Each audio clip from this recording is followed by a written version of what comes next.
तस्वीर बहन जी। आज हमारा जी अच्छा ठीक है, सब सब बोल ठीक रहे है। हैं। आज हमारा बहुत पुराना प्राचीन पुराण ओल्डेस्ट दिन है, जो कुछ थोड़े से लोगों के लिए मनहूस होता है और बाकी सबके लिए बहुत ही ज्यादा मजबूत, खुशी देने वाला, खुशहाल, बढ़िया। और वैसे तो सारे दिन ही शुभ होते हैं, मगर ये स्पेशल शुभ होता है। ये दिन आजकल भारत के अंदर शनिवार के नाम से जाना जाता है। और शनिवार को लोगों से कहा जाता है कि इस दिन दान वान दें, तेल वगैरह जो देते हैं, कुछ पैसा दें और लोहा लेके ना चलें। और आज का दिन बड़ा मनहूस होता है, थोड़े से बच के रहें, ऐसा दिमाग में डाला जाता है। कुछ बातें इसमें झूठी हैं और कुछ बातें इसमें सच हैं। जो दान देने का है, तेल देने का है या कुछ खाने पीने का देने का है, वो बात सच है। पर जो मनहूस है, बेकार है, वो बात झूठी है। और जो लोहे का कोई हथियार या लोहा रख के चलने का मनहूस दिन है, ये बात झूठी है। पर लोहा लेके चलना शुभ है और अच्छा है, ये बात सच है। आज ही के दिन पूरी दुनिया में लगभग 7 दिन का एक सर्कल होता है। ऐसा माना जाता है कि 7 दिन तक आदमी अगर 6 दिन तक लगातार काम करे तो उसे 7वें दिन आराम चाहिए। ऐसा बॉडी का एक सिस्टम, एक क्लॉक चलती है कि लगातार कोई आदमी 6 दिन से ज्यादा काम करे तो मानसिक रूप से और शारीरिक रूप से थक जाता है। एक दिन उसको मानसिक रूप से और शारीरिक रूप से अपने आप को रिपेयर करने के लिए चाहिए, और अपने घर के काम और इधर उधर के काम और अपने मन की शांति और शरीर की शांति के लिए चाहिए। तो उन दिनों बुद्ध से भी पहले सारे के सारे लोग, हम लोग, और हमारी पहचान क्या थी? समण। यानी कि समण लोग सारे एक दिन बैठा करते थे। उस बैठने के दिन को सन्निपात बहुल बोलते थे। ऐसा जिक्र आता है कि जब बुद्ध जिस पेड़ के नीचे बैठे थे तो वहां कहते हैं, यो सन्नी सिन्नो वर बोधि मुले। यानी कि जो बैठे हैं निकट साथ में नीचे बोधि वृक्ष के, वो ऐसे। तो उसी सब से आगे जाके जब बुद्ध बताते हैं कि कैसे वज्जी लोग 7 दिन में एक बार बैठते हैं और सन्निपात बहुल करते हैं। सन्निपात बहुल का मतलब है साथ साथ बैठते हैं, बहुल माने अधिकतर लोग। और वहां उनके कुछ नियम हैं, जो 7 नियम अपरिहार्य नियम बताए हैं, जो बदले नहीं जा सकते। बहुत बढ़िया नियम है, वो सारे के सारे नियम बताए हैं। तो इसका मतलब हम लोग वहां बैठते थे और बैठने की चर्या करते थे। चर्या मतलब बैठने का काम करते थे। ये हमारी जैसे दिनचर्या होती है, वैसे ही हमारी चर्या थी उस दिन की। उस सन्निचर्या को, साथ साथ बैठने की चर्या को, जो सन्निपात बाहुल की चर्या, सन्निचर्या, और सन्निचर्या से वो शनिचर्या हो गई, और शनिचर से वो शनिचार हो गया, और शनिचर से शनिवार हो गया, और फिर वो मनहूस कर दिया। क्योंकि हम साथ साथ बैठते थे और हमारे पास में हथियार भी होते थे, लोहे के हथियार, जानवर को मारने के लिए, दुश्मन को मारने के लिए, जो हमारा विरोधी है उसको मारने के लिए, शत्रु को मारने के लिए, अपने परिवार को बचाने के लिए, अपने जानवरों को बचाने के लिए, अपने खेत को बचाने के लिए, अपने बाग को बचाने के लिए, अपने कारखाने को बचाने के लिए, अपने गुरु को बचाने के लिए, अपने गण को बचाने के लिए, अपने संघ को बचाने के लिए, अपने आप को बचाने के लिए, अपने राज्य को बचाने के लिए वो हथियार हमसे रखवा दिए। और वो हथियार हर आदमी लेके चलता था। वो हथियार हमसे रखवा दिया और उसको मनहूस बता दिया। उसी सन्निचर्या को, उसी सन्निपात बाहुल को, उसी शनिवार को हम यहां याद करते हैं और ऐसा प्रण करते हैं कि हम पूरे भारत में इस हमारे सबसे खास, सबसे स्पेशल दिन तो सारे बहुत अच्छे हैं, पर ये स्पेशल था क्योंकि इस दिन हम सारा काम छोड़ के आपस में मिलते थे। और हमसे ही बाद में सीखा, जो हमसे संघ लेके जिन्होंने संघ बनाए बाद में, जो ईसाई आए। क्योंकि ईसा मोहम्मद जो एक मोनेस्ट्री, एक बुद्ध विहार रहा है लेह के अंदर, वहां उन्होंने धम्म को सीखा। और जब वो पैदल वापस आए और पैदल गए थे यूरोप में, ईरान के रास्ते होते हुए, तो वहां उन्होंने इस दिन को रविवार का दिन यानी संडे का दिन रखा। इसलिए संडे के दिन की छुट्टी होती है, क्योंकि अब तो अंग्रेजों का पूरे देश में राज रहा है, तो सब छुट्टियां रविवार की ही होती हैं अधिकतर, जो उनकी कॉलोनी रहे, जो उनके गुलाम रहे। पर इसी को बाद में जो ईसा के परिवार के लोग थे, ईसा मसीह के परिवार के लोग आए, जिनको मोहम्मद मुस्तफा बोलते थे, एक ही परिवार के हैं दोनों, मोहम्मद मुस्तफा, ईसा मसीह, और जो यहूदी हैं, जो इब्राहिम है, इब्राहिम सबके फादर हैं, इनके एक ही परिवार है। ये एक ही परिवार में इनके मजहब अलग अलग हो गए हैं, क्योंकि इनके मत अलग अलग हो गए या मतों में जोड़ा घटा, पर परिवार एक है, इनकी फैमिली एक है। तो बाद में इसी फैमिली में जब मोहम्मद साहब आए और उन्होंने इस्लाम अडॉप्ट किया, इस्लाम बनाया, इस्लाम को लोगों को सिखाया, इस्लाम के जन्मदाता रहे वो, तो उन्होंने जुम्मे को यानी शुक्रवार को ये मिलने का दिन रखा। आप देखोगे भारत के अंदर चर्चों में लोग संडे को मिलते हैं, गुरुद्वारे में संडे को मिलते हैं क्योंकि छुट्टी संडे को रहती है, और अब बुद्ध विहारों में भी लोग संडे को मिलते हैं क्योंकि संडे की छुट्टी होती है, रविवार की छुट्टी होती है। पर मुसलमान आज भी जुम्मे को मिलते हैं, फ्राइडे को। सरकार भी उनको छूट देती है जुम्मे की नमाज की और जुम्मे की छुट्टी। तो सभी के अपने अपने दिन है, पर सबसे पुराना, सबसे प्राचीन जो दिन है वो भारत का है, और वो आज के हिसाब से सैटरडे है, शनिवार है, और तब के हिसाब से सन्निपात चर्या है, सन्नीचर्या है, शनिचर्या है।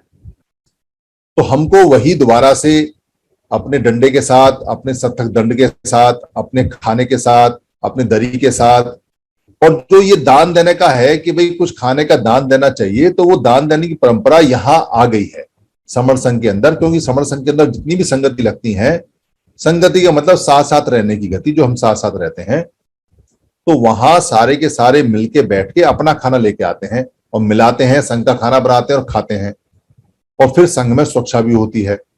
और जो लोग लगातार संगति कर रहे हैं और संगतियों में आ रहे हैं और संगतियों में जा रहे हैं, उन्होंने ये देखा होगा कि संगतियों के अंदर जो बताते हैं, जो सुनाते हैं, जो विचार आते हैं, वो एक अलग बात है। वो अलग बात इसलिए है कि वो तो लगातार, अब बहुत सारे जो संघी हैं वो लगातार बता रहे हैं। लगभग हर संघी को अब समर संघ के विचार का पता है, और वो सब अपने अपने आसपास के लोगों को बता रहे हैं। इसलिए वहां जो लोग आते हैं, नए लोग आए, विचार सुने, वो अलग बात है कि संघ के क्या नियम है, क्या नहीं है। और जो पुराने लोग आ रहे हैं, वो एक बात महसूस कर रहे हैं कि यहां आने के बाद में खुशी बहुत मिलती है। अपने लोगों के साथ जब सन्निपात चर्या करते हैं, सन्निपात बाहुचर्या करते हैं, मिलते हैं, चाहे बेशक शनिवार हो या ना हो, क्योंकि शनिवार तो सन्निपात बाहुल से बना है। जिस दिन सन्निपात बाहुल होगा उस दिन सन्निचर्या होगी, उसी दिन शनिवार हो गया। पर शनिवार आजकल फिक्स है, इसलिए मिलने के दिन को शनिवार बोलते हैं। पर रोज रोज मिलोगे तो वो भी सन्निपात, सन्निचर्या करके हो जाएगा। तो खुशियां बहुत मिलती हैं, ताकत बहुत आती है, चेहरे पर रौनक आती है, छोटी मोटी परेशानियां दूर हो जाती हैं, छोटे मोटे भय दूर हो जाते हैं। जो लोग डराते हैं कि ऐसा हो जाएगा, वैसा हो जाएगा, वो डर निकल जाता है, काम करने की क्षमता बढ़ जाती है। मिलने से फायदे ही फायदे हैं। इसलिए ये संगति जितनी ज्यादा होंगी और जितने ज्यादा ज्यादा लोगों की होंगी, उतना ज्यादा ज्यादा खून बढ़ेगा। बेशक सूखी रोटी खाते रहना, बेशक रोटी अचार के साथ खाते रहना, पर जो आजादी और जो सुरक्षा और जो संपन्नता जो एक साथ आती है, वो इतनी ताकतवर होती है कि सूखी रोटी में भी प्रोटीन डाल देती है, सूखी रोटी में भी विटामिन आ जाते हैं, पता नहीं कहां से आ जाते हैं।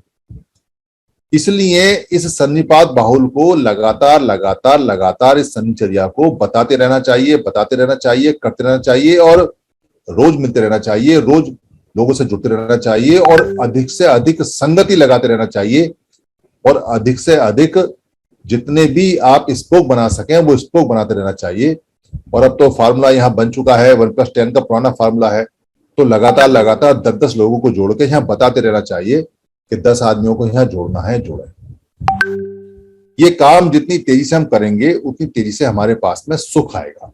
क्योंकि सारा काम जो हम करते हैं, या बहुत सारे लोग मिलकर करते हैं या थोड़े बहुत लोग करके मिलते हैं पूरी दुनिया में, वो करते हैं कि हमको सुख प्राप्त होना चाहिए, हमारे बच्चे सुखी रहना चाहिए, और ये सुख हमेशा हमारे पास रहना चाहिए। इसकी गारंटी होनी चाहिए, इसकी सुरक्षा होनी चाहिए कि हमारे पास में कभी भी दुख नहीं आएगा।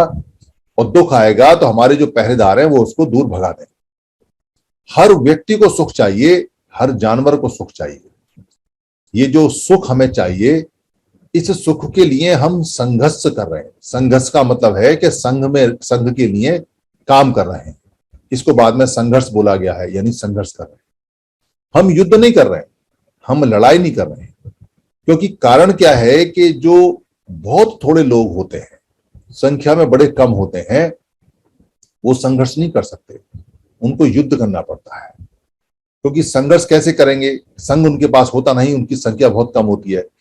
अगर कहीं 3% लोग हैं तो 97% लोगों से कैसे करेंगे? क्योंकि बहुमत चाहिए अपनी बात कहने के लिए। 51% वो उनके पास कभी नहीं हो सकता। इसलिए वो जो 97% लोग हैं उसमें घुल के मिलके, उसमें वो उनको तोड़ के किसी भी तरीके से और अपने गुट को बढ़ाते हैं और फिर युद्ध के लिए उन्हीं लोगों से उन लोगों का युद्ध करवाते हैं। इस युद्ध करवाने के लिए एक दुश्मन की आवश्यकता पड़ती है। कोई भी आदमी अगर युद्ध करेगा तो किससे करेगा? युद्ध करने के लिए सामने एक दुश्मन होना चाहिए। और अगर दुश्मन नहीं है तो आपके पास में कितनी भी बड़ी तोप है, कितने बड़े धनुष है, कितनी बड़ी तलवार है, कितने बड़े चाकू है, कितने बड़े बम है, कितने बड़े हवाई जहाज हैं, कितने बड़े हेलीकॉप्टर हैं, कितनी बड़ी सेना है, कोई फर्क नहीं पड़ता। अगर वहां कोई सामने लड़ने के लिए है ही नहीं तो सब बेकार है, सारी तैयारी बेकार है। इसलिए जो बहुत थोड़े से लोग होते हैं उनकी पॉलिसी सुख प्राप्त करने के लिए या सब सारे संसाधन हड़पने के लिए या लोगों से काम कराने के लिए या एक शब्द में कहें तो सत्ता प्राप्त करने के लिए या अधिकार प्राप्त करने के लिए वो युद्ध की नीति, आपस में लड़ने की और लड़ाने की जो नीति है उसको अपनाते हैं। और बहुत ज्यादा जो लोग होते हैं उनको युद्ध करने की आवश्यकता नहीं है। ये प्राकृतिक नियम है, ये कमाल के नियम है। हमारे जो लोग हैं वो जो युद्ध चिल्लाते हैं कि हमारा युद्ध होगा, हम लड़ेंगे, वो बेवकूफ हैं, उनमें अक्ल नहीं है। उन्होंने संघ के सिद्धांत और नेचुरल सिद्धांत पढ़े ही नहीं। वो जो सिद्धांत पढ़ते हैं वो पढ़ते हैं जो उनको मनु की जो किताब है वो पढ़वाती है, या जो 3% लोगों की किताब है, जो विचारधारा है वो पढ़ती है। वो उनकी विचारधारा पे आके लड़ रहे हैं, उनकी विचारधारा के अनुसार लड़ रहे हैं। इसलिए जिंदगी में कभी जीत नहीं सकते। क्योंकि अगर दूसरे की विचारधारा पे आप लाके लड़ोगे और दूसरे की विचारधारा से आप काम करोगे तो फायदा दूसरे की विचारधारा को होगा, उसके प्रिंसिपल को होगा, उसके सिद्धांत को होगा, उसकी बात को होगा। आपकी तो है ही नहीं, तो आपको तो नुकसान ही नुकसान होगा। इसको ऐसे समझे कि दो तरह से सुख प्राप्त किए जाते हैं, एक आपस में लड़ा के युद्ध करवा के। तो जो कम संख्या में लोग होते हैं वो आपस में युद्ध करवाते हैं, वो लड़वाते हैं। और जो ज्यादा संख्या में लोग होते हैं उनको युद्ध करने की आवश्यकता नहीं है। 3% लोगों से कोई युद्ध करने की आवश्यकता नहीं है। इसलिए जो 3% लोग हैं वो पहले एक आर्टिफिशियल दुश्मन पैदा करते हैं। पूरी दुनिया में होता है, जो कम संख्या में लोग हैं उनको लड़ने के लिए सामने पहले एक दुश्मन पैदा करते हैं। दुश्मन होता नहीं है, पर वो दुश्मन पैदा करते हैं अपनी बातों से भ्रम फैलाकर, झूठ फैलाकर और मनगढ़ंत बातें कर कर और भ्रम फैलाकर और उनमें आपस में वाद विवाद कर कर, राग द्वेष घृणा और अहम फैलाकर, लालच फैलाकर, तो वो आपस में उनको दुश्मन बनाते हैं, दुश्मन पैदा करते हैं और फिर लड़ाते हैं और फिर मजे से उनका खाते। जैसे बंदर जो होता है वो 2 बिल्लियों की रोटी को खा जाता है, एक की छोटी और एक की बड़ी कर कर, और आपस में उनको लड़ाकर सारी रोटी खा जाता है। सेम सिद्धांत है उनका कि वो आपस में दुश्मन पैदा करते हैं। इसलिए पूरी दुनिया में जैसे दुश्मन पैदा किए जाते हैं तो वो दुश्मन किसी बात में भी पैदा कर सकते हैं। जैसे पाकिस्तान के अंदर जो दुश्मन माने जाते हैं वो ईसाइयों को दुश्मन मानते हैं, और वो जो गैर मुस्लिम है उनको दुश्मन मानते हैं। उनकी संख्या कम है और वो ज्यादा है तो उनको दुश्मन मान के चलते हैं। जो अमेरिका के अंदर लोग गए वहां रेड इंडियंस को उन्होंने सफाया कर दिया, जितने भी यूरोप से गए उनको दुश्मन मान के खत्म कर दिया। तो ये जो दुश्मन जगह के लिए होता है, मारा मारी के लिए होता है, जो दिखाई देता है उसको मानते हैं। पर भारत के अंदर जो स्थिति है वो कृत्रिम दुश्मन वाली है। यहां दुश्मन को है नहीं, पर दुश्मन पैदा किए जाते हैं और कुछ लोगों को दुश्मन बना के प्रोजेक्ट किया जाता है और बाकी लोगों के दिमाग में डाला जाता है कि ये दुश्मन है, जैसा कि आजकल चल रहा है। पर हमारे लोग क्या कर रहे हैं? हमारे लोग भी उसी मनुस्मृति के आधार पर, उनके आधार पर दुश्मन कर रहे हैं। और दुश्मन किसको कह रहे हैं? वो दुश्मन कह रहे हैं कि ब्राह्मण दुश्मन है। कुछ कहते हैं जो ब्राह्मणवाद दुश्मन है, कुछ कहते हैं ब्राह्मण दुश्मन है।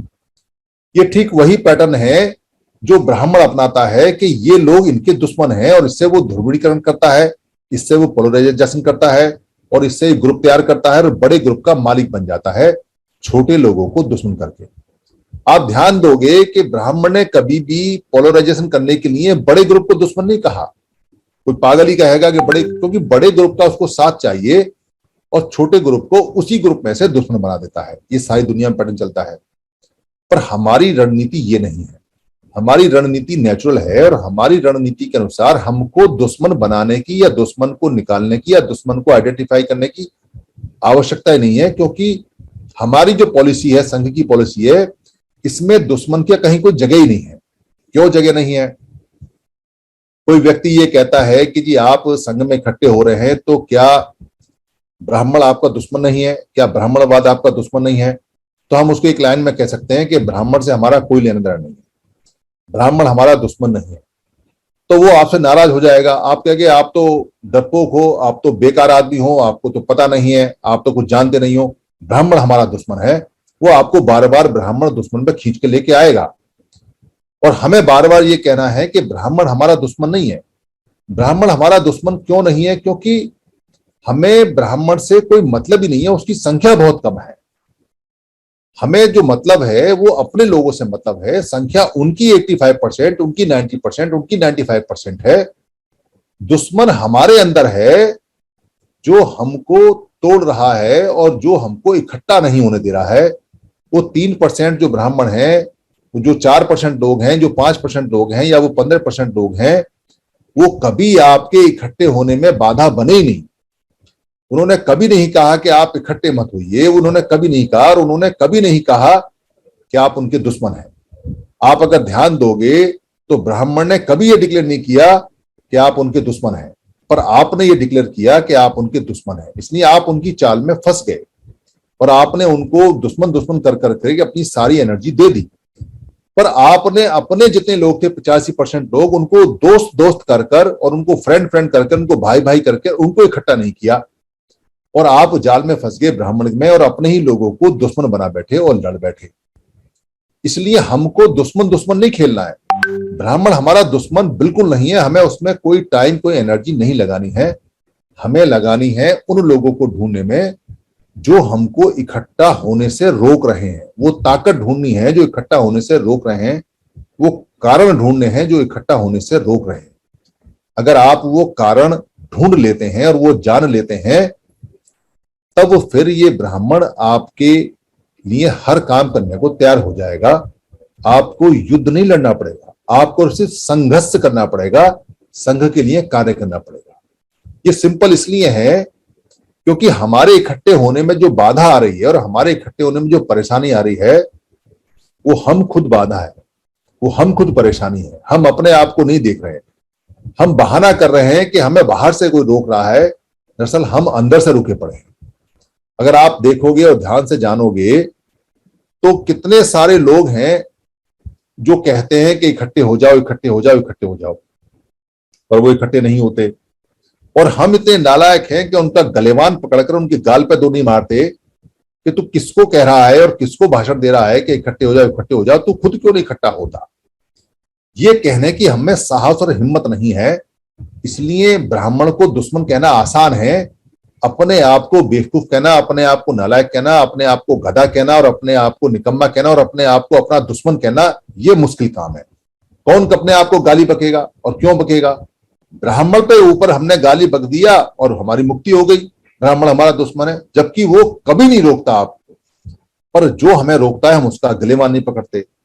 हमारे बहुत सारे लोग ये कहते हैं, अरे भाई जितने ये संगठन है 29 लाख जो हैं ये अच्छे हैं, इन्होंने कुछ ना कुछ तो किया है और कुछ ना कुछ तो ये कर ही रहे हैं।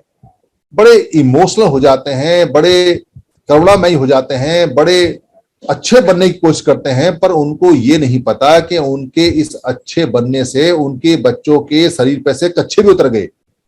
अब वो सारे बच्चे नंगे हो गए। उनको इस बात का एहसास नहीं है कि 29 लाख संगठनों को अच्छा अच्छा कहने से वो कभी इकट्ठे नहीं होंगे। क्योंकि वो तो कहेंगे कि आप ही तो कह रहे हो हम अच्छे हैं और हम कुछ ना कुछ कर रहे हैं, और कुछ ना कुछ कर रहे हैं और अच्छे हैं तो लाओ पैसा दो हमको, और हम कुछ ना कुछ कर रहे हैं और अच्छे हैं तो लाओ सपोर्ट करो हमको, और हम अच्छे हैं और कुछ ना कुछ कर रहे हैं तो हमारी बात मानो, और हम अच्छे हैं और कुछ ना कुछ कर रहे हैं तो हमारे साथ ही रहो, वहां क्यों जा रहे हो? तो आप क्या करोगे? और संगठनों की मौज आ रही है, उनको पैसा मिलता है, उनको सब चीज मिलती है, इसलिए वो सोचकर भी नहीं सोचते कि हम अपने दुश्मन है। कौन संगठन कहेगा, कौन नेता कहेगा कि मैं दुश्मन अपने समाज का खुद हूं? कौन आदमी ये कहेगा कि मैं अपने बच्चों का दुश्मन खुद हूं? कौन आदमी ये कहेगा कि ब्राह्मण हमारा दुश्मन नहीं है, हम एक दूसरे के दुश्मन है? कौन कहेगा? और कौन कहेगा इस बात को कि हम 85% जो अलग अलग हैं उसके जिम्मेदार हम खुद हैं? और कौन कहेगा इस बात को कि हम दुनिया के सबसे बड़े बेवकूफ प्रेसिडेंट हैं, हम दुनिया के सबसे बेवकूफ जनरल सेक्रेटरी हैं, हम दुनिया के सबसे बड़े बेवकूफ कैशियर हैं, हम दुनिया के सबसे बड़े बेवकूफ संगठन चलाने वाले हैं? दुनिया से पूछो इस बात को, दुनिया बताएगी कि 29 लाख संगठन से होते हुए क्या क्रांति हो सकती है?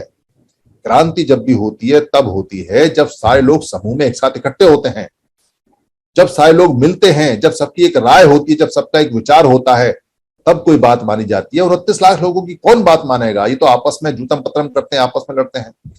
दिल्ली के अंदर सैकड़ों संगठन है और अपने वजूद और अपने अस्तित्व के लिए वो साल में एक बार कार्यक्रम लगाते हैं, और वही घूम फिर के जो रट्टू तोते होते हैं और जो बेवकूफ से अपने आप को बुद्धिजीवी समझते हैं और जो अपने आप उनको बुला लेते हैं मंच पर, वो आते हैं। और वो नालायक और वो डरपोक लोग और वो निकम्मे लोग और वो बेवकूफ लोग कभी नहीं कहते अरे हम ही तो दुश्मन है तुम्हारे, और कौन है? जो मंचों से भाषण दे रहे हैं वो कभी नहीं कहते कि भैया इकट्ठा होना चाहिए और हम इसकी शुरुआत करते हैं। भाई क्यों नहीं शुरुआत करते हो? क्या तुम्हारे पैरों में मेहंदी लगी है? क्या तुम्हारे हाथों में मेहंदी लगी है? क्या तुम्हारी जुबान बंद है? क्या तुम्हारे मुंह में कुछ भरा हुआ है जो तुम वहां ये नहीं कहते हो कि आज और अभी से हम इसकी शुरुआत करेंगे? कब करोगे? कितना फिलोसफिकल भाषण देते हैं, कितना जानकारी वाला भाषण देते हैं। 2024 में ऐसा हो जाएगा, 2025 में ऐसा हो जाएगा, ये अग्निवीर है, ये पानी वीर है, ये फलाना वीर है, ये हवा वीर है, ये वीर है। और ये नहीं बताते कि सबसे ज्यादा लीचड़ वीर तुम हो, सबसे ज्यादा निकम्मे वीर तुम हो, सबसे ज्यादा क्रांति को रोकने वाले वीर तुम हो। ये कोई नहीं बताता। कौन अपनी कमी बताएगा? कौन अपने मुंह पे थूकेगा? पर वो अपने मुंह पे नहीं थूक रहे तो आप तो देखो कि उनके कहने से हम मरे जा रहे हैं, हम सारे खत्म हो जा रहे हैं। और बहाना क्या कर रखा है कि दुश्मन है, ये दुश्मन है। पढ़ाते ऐसे हैं जैसे कितने बड़े जानकार हैं। Identify the enemy, identify the enemy, ब्राह्मण इज द एनिमी, ब्राह्मण इज द एनिमी। और जो कुछ ज्यादा कुछ कहना हो तो बाबा साहब की किताब कोट कर देंगे, गुलामगिरी कोट कर देंगे। पुरानी 70 साल पुरानी बातें हैं। ठीक है कि आपने उन किताबों को पढ़ा जाना, पर आपने उन किताबों को आधा क्यों पढ़ा? बाबा साहब ने यह भी तो कहा कि आपको ऑर्गेनाइज होना है, तो ऑर्गेनाइज का मतलब समझ में नहीं आया।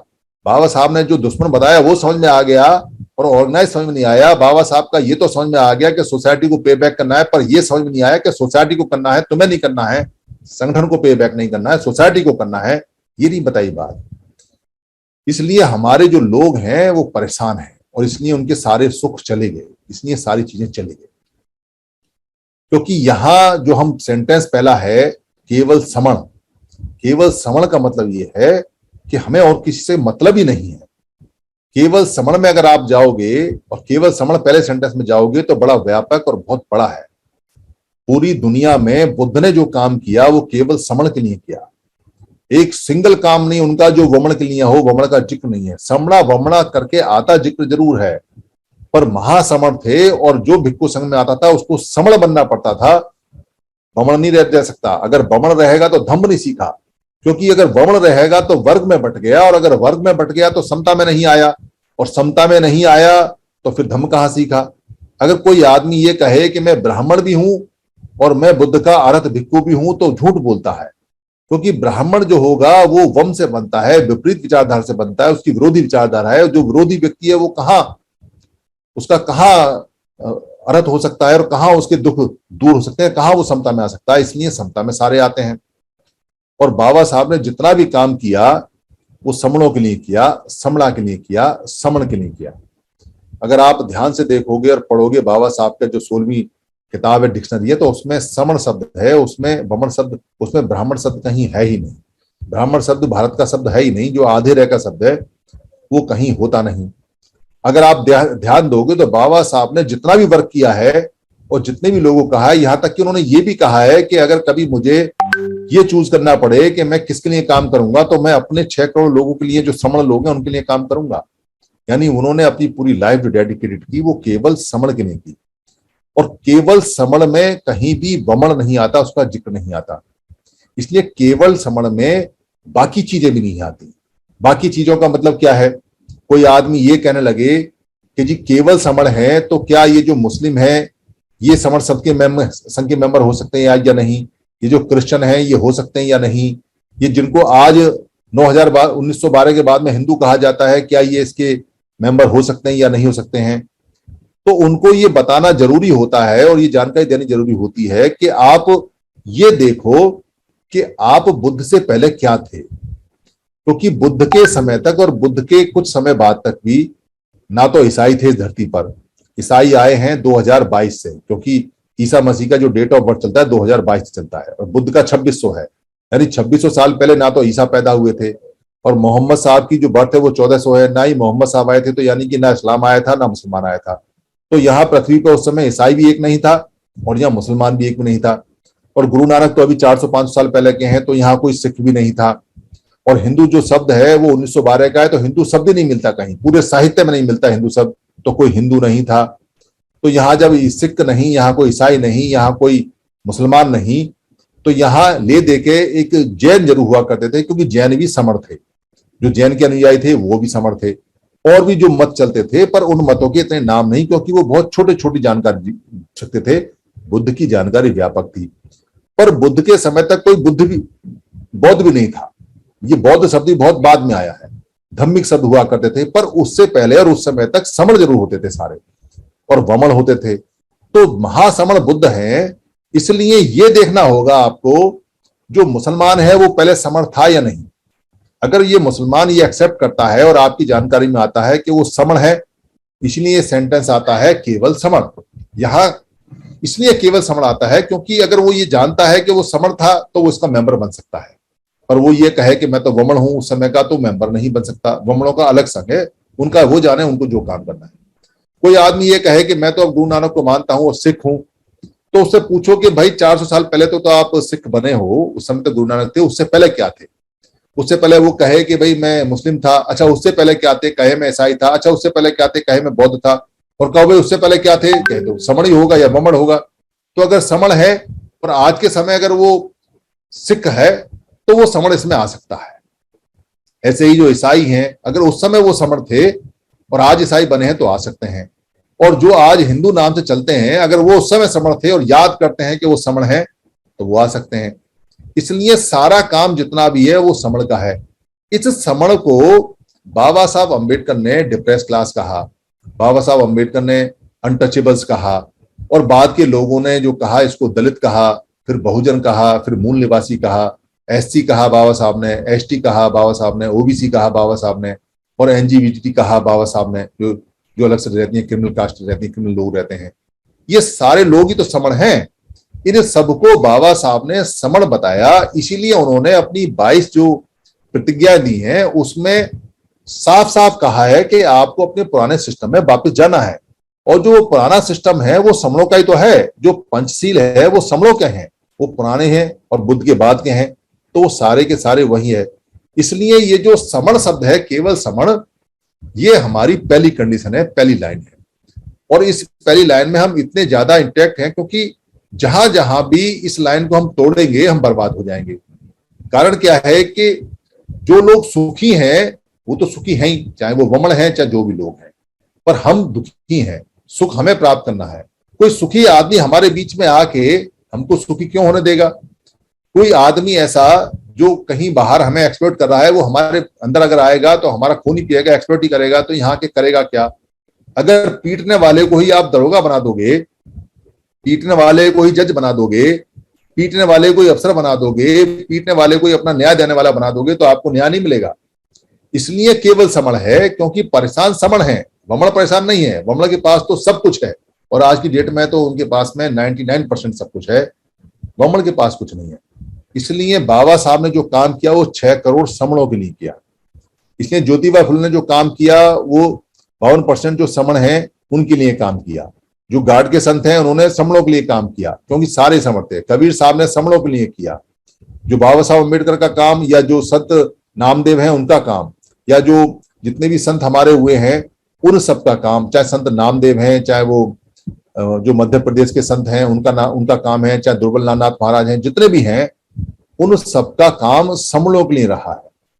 इसलिए केवल समण आता है, इसलिए केवल हम समण की बात करते हैं, क्योंकि दुखियारे हमें, परेशान हमें, और हमको भूल कर भी दुश्मन दुश्मन में नहीं अटकना है। ये जो बामसेव की परिभाषा है और जो बामसेव की भाषा है, इससे कोई फायदा नहीं हुआ, पर उनको फायदा हो गया जिनका वो नाम ले देते थे, क्योंकि उन्हीं की तो किताब से उठा के लाए, वही तो करते दुश्मन दुश्मन।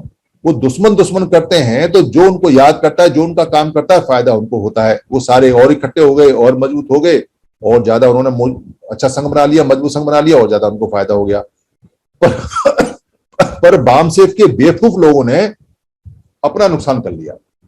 हर साल टूट जाते हैं, हर साल टूट जाते हैं। अरे कैसी अकल लेके आए हो तुम? क्या सीखा बाबा साहब से, क्या सीखा तुमने बुद्ध से, क्या सीखा तुमने कबीर साहब से? इतने सारे फोटो लगाते हो महापुरुषों के और हर बार तोड़ देते हो वहां महापुरुषों को।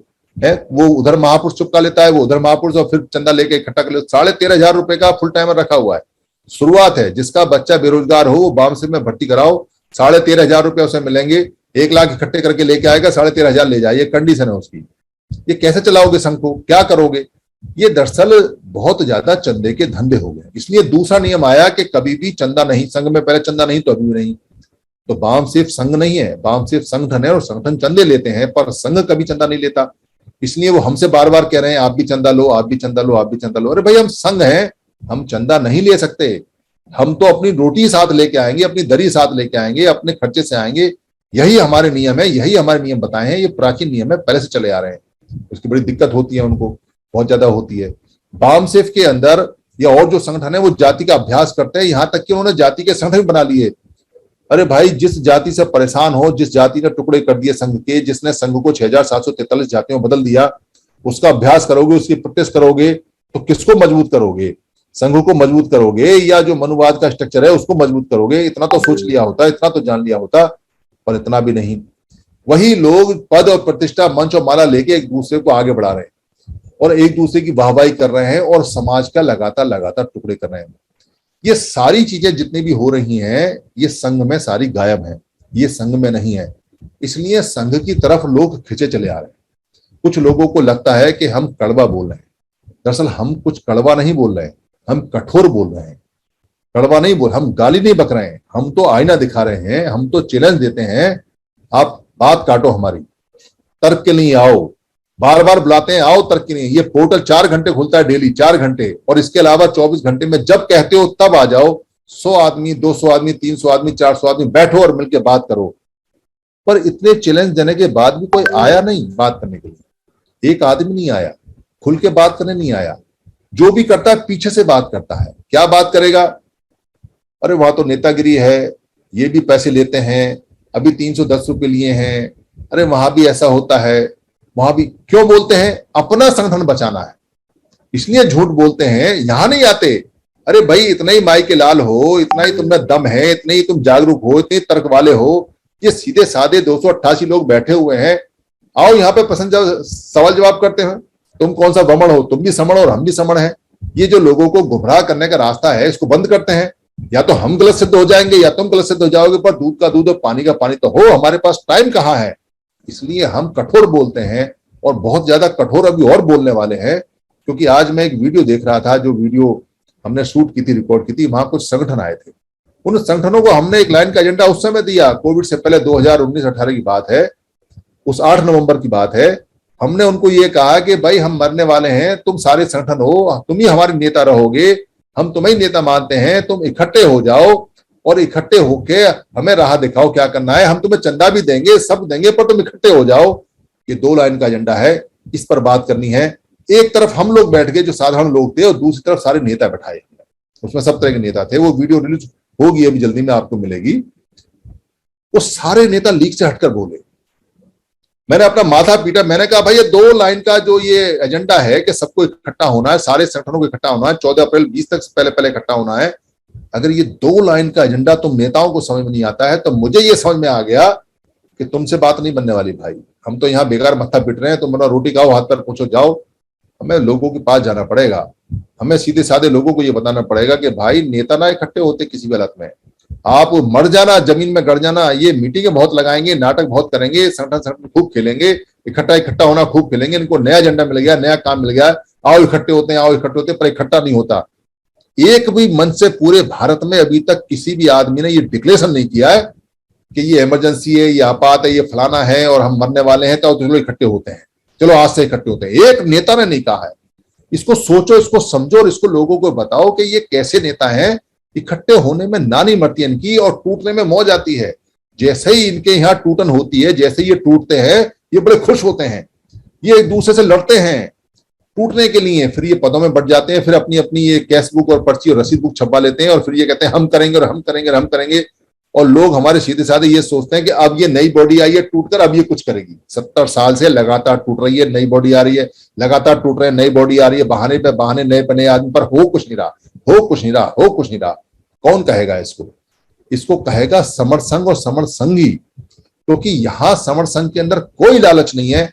ना यहाँ पद है, ना यहाँ प्रतिष्ठा है, ना यहाँ मंच है, या ना माला है, ना यहाँ पंजीकरण है, ना यहाँ राजनीति है, और ना यहाँ पैसा है, ना यहाँ जाति है, और ना यहाँ नेतावाद है, और ना यहाँ व्यक्तिवाद है, यहाँ ना मनुवाद है, यहाँ केवल संघवाद है। इसलिए संघ खुल के बोलता है, इसलिए संघ का एक एक आदमी बब्बर शेर की तरह दहाड़ता है। क्या बिगाड़ेगा हमारा, क्या लेगा? राजनीति में हमें जाना नहीं जो हम तेरी लल्लू चप्पू करेंगे, पैसा हम किसी का लेते नहीं जो लेके भाग जाएंगे, नेता हम बनेंगे नहीं क्योंकि नेता यहाँ बन नहीं सकता, यहाँ व्यक्तिवाद नहीं है, यहाँ केवल संघवाद है। चलती यहाँ सबकी है, यहाँ एक व्यक्ति की चलती नहीं। हर आदमी यहाँ बराबर का मालिक और बराबर का हिस्सेदार है संघ का, तो कोई किसी का लेके क्या जाएगा? किसी को यहाँ से भागना तो भागे। यहाँ से बहुत लोग आए और भागे, क्यों भागे? क्योंकि किसी को पद चाहिए, किसी को पोस्ट चाहिए, किसी को प्रतिष्ठा चाहिए, किसी को पैसा चाहिए। कोई कहता है मेरी चले, मेरी चले, मेरी चले। बुढ़ापे में भी हमने यहाँ बीमारी देखी है, लोग कहते हैं मेरी सुनो, मेरी सुनो। अरे भाई तेरी भी सुनेंगे, पर सुनेगा संघ ही, व्यक्ति नहीं सुन सकता। सुनेगा, सुला ले संघ को, अगर संघ मान ले तो ठीक है, हमें क्या दिक्कत है, हम भी संघ के साथ हैं। हमने तो अपने आप को संघ में विलय कर रखा है। इसलिए ये जो कहानियां चल रही हैं, इन कहानियों को अपोज करो।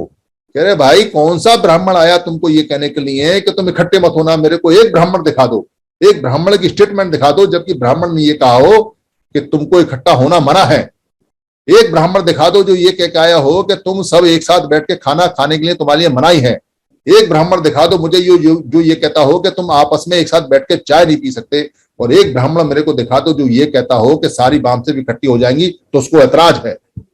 ये नाटकबाजी और ये झूठ और ये ढोंग और ये जो पैसा इकट्ठा करने का जो ड्रामा ये चल रहा है, कौन रोकेगा इसको? इसको रोकोगे आप और इसको रोकेंगे हम, अगर बच्चे बचाने अपने और हमारे। इन्हें कोई चिंता नहीं है, ये तो संगठन और पैसा पैसा और चंदा चंदा और धंधा धंधा, नेतागिरी और पोस्ट खेल रहे हैं भैया। मरवा दिया इन्होंने तो, और ये और ज्यादा चला है। 15 मई को मीटिंग क्या लगी 1500 आदमियों की, धड़ाधड़ मीटिंग लगनी शुरू हो गई, धड़ाधड़ मीटिंग। और बेशर्मों को ये शर्म नहीं आई? अरे मीटिंग तो खूब लगाओ पर इकट्ठे तो हो जाओ सारे के सारे। ये जो जनता का पैसा, ये पब्लिक का पैसा तुम बर्बाद करते हो मीटिंगों में, और खा पी के चले जाते हो अपने घर पे और फोटो खिंचवा के और ये पत्रिका में डाल के। इससे क्या फायदा होने वाला है? अभी पेट नहीं भरा 70 साल में। इसलिए समर संघ का काम और बढ़ गया है, इसलिए समर संघ की जिम्मेदारी और बढ़ गई है। ये साधारण लोगों की जिम्मेदारी है, नेता नहीं करेंगे भाई इसको। इसलिए जुड़ना है और जोड़ना है, जुड़ना है, जोड़ना है, जुड़ना है, जोड़ना है, जुड़ना है, जोड़ना है, और थकना नहीं है बिल्कुल भी। ये जो फार्मूला एक 10 का आया, ये हमको शिखर पे पहुंचा देगा, शिखर पे, और बहुत जल्दी। ये ताज्जुब की बात है कि जो मीटिंग 200 मीटिंग की आदमी की मीटिंग लगाने में पसीना आ जाता था, आज 1000 आदमी की मीटिंग लगाने में पसीना नहीं आता। इधर मीटिंग डिक्लेयर होती है, उधर 1000 आदमी इकट्ठे हो जाते हैं, और लखनऊ में 2000 आदमी इकट्ठे होंगे, 16 करोड़। मुझे तो ऐसा भी डाउट है कि 2000 से ज्यादा भी इकट्ठे हो सकते हैं।